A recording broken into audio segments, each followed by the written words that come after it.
I've been writing love poems these days.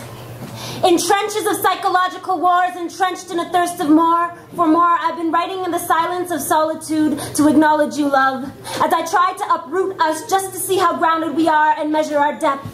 You see, these love poems are more like notes to self, reminders to remember you, love, in a world that seems to not want you to exist, because I've seen hearts fold like origami, inwardly to seek you, trying to mold something beautiful out of fragility, as if the fragile spirit of a human being isn't beautiful enough, and I tell them, I want to unfold your intricacies and read the poem written on that paper heart. And not the final draft, I want to read the rough. I want paper cuts on my hand from holding you. I want to bleed from your blood, my origami. I know it's hard to open up, so you stay hidden. But I wish I could convince you that your ribs are not a prison, not bars meant for your heart to sit in while it breaks so softly it almost mimics resilience. Instead, I want you to break bones of these ribs we make cages out of, and I will cast you a poem until you heal. But until you do, I don't ever want you to forget how it felt to be broken, because that's as close to human as breathing is to respiration. That's as close to compassion as feeling is to innervation, because we've all felt the friction of heartache,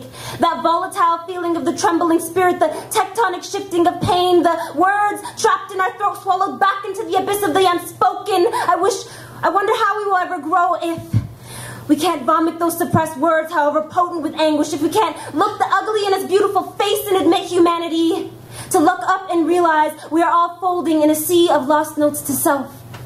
And if you've ever seen a fold, you'll know, because it looks something like a scribbled out poem, something like moments of stolen life, victim to a fingertips release, like moments of empty ecstasy, victim to a fingertips release, like tears streaming down cheeks that have been slapped more than they've been kissed. And I remember July 28th of this year, 15,000 Palestinian kites kissed the sky in Gaza, held by some of the bravest hands this world knows, breaking the record for most kites flown, even though their homes are occupied by people who mistake lifelines for kite strings and snip indiscriminately, as if ending a life is as simple as ending the flight of an inanimate object.